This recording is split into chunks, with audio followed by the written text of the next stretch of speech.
Ok, il se passe quelque chose de vraiment énorme en ce moment sur la scène mondiale. Un duel économique, mais pas que, un duel féroce entre les États-Unis et la Chine qui est en train de secouer un ordre établi depuis près de 80 ans.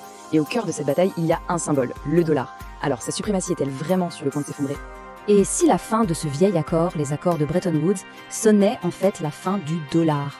Voilà, la question est posée. C'est la question qui est au cœur de notre analyse aujourd'hui. Et pour y répondre, on est obligé de faire un petit retour en arrière pour comprendre d'où vient cette puissance incroyable. Première partie donc, le règne du dollar. Comment est-ce qu'on en est arrivé là? Comment une simple monnaie a pu devenir la colonne vertébrale de toute l'économie mondiale? Pour ça, il faut remonter le temps, direction 1944.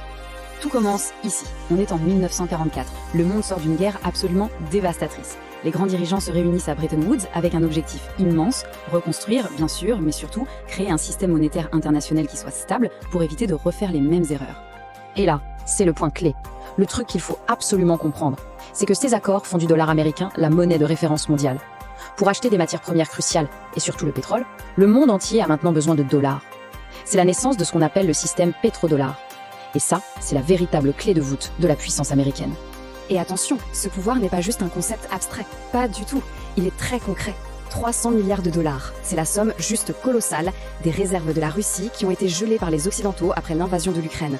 Un exemple parfait du pouvoir géopolitique monstrueux que donne le contrôle de la monnaie mondiale. Mais évidemment, un pouvoir aussi immense, ça crée des tensions. Et aujourd'hui, ce système qui paraissait intouchable voit arriver un concurrent très très sérieux, bien décidé à changer les règles du jeu, le yuan chinois. Et cette idée, ce n'est plus du tout une idée marginale. Quand un homme comme Ray Dalio, qui est un des plus grands financiers de Wall Street, déclare que le système monétaire actuel est en danger, le monde entier s'arrête et écoute. Le doute commence à s'installer, même au plus haut niveau. Alors voilà, posons un peu le décor de ce duel. D'un côté, on a les États-Unis, les gardiens du système actuel, et de l'autre, la Chine. C'est devenu le plus grand exportateur mondial, l'usine du monde. Mais surtout, c'est le plus grand importateur de pétrole. L'affrontement était presque inévitable. Et la Chine, elle n'attend pas, elle passe à l'action. Sa stratégie est limpide, s'attaquer au pétrodollar. D'abord, elle pousse de plus en plus pour acheter son pétrole en yuan.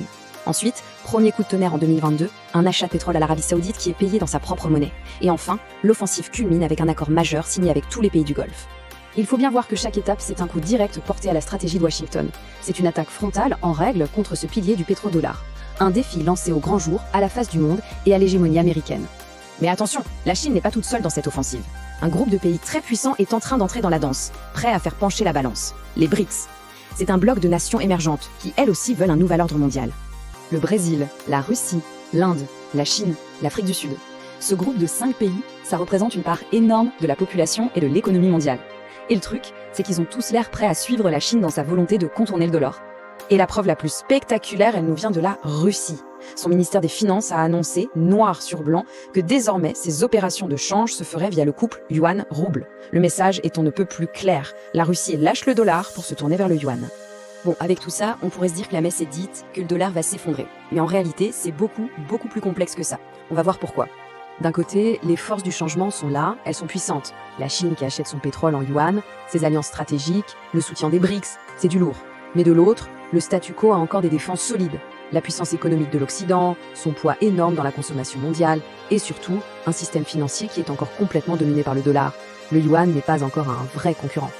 Donc soyons très clairs, un effondrement brutal du dollar, comme ça, du jour au lendemain, ce n'est pas pour demain. Le système actuel a une inertie et une résistance incroyables qui ont été bâties sur des décennies de domination.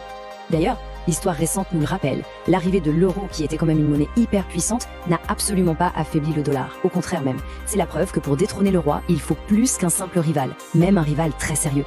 Alors, qu'est-ce qu'on doit retenir de tout ça? Pas une révolution pour demain, non, mais que les plaques tectoniques sont, sans aucun doute, en train de bouger. La vraie question, au fond, c'est peut-être la suivante. Après le yuan, est-ce que le prochain chapitre ne sera pas celui d'une monnaie unique asiatique? L'histoire, en tout cas, ne fait que commencer.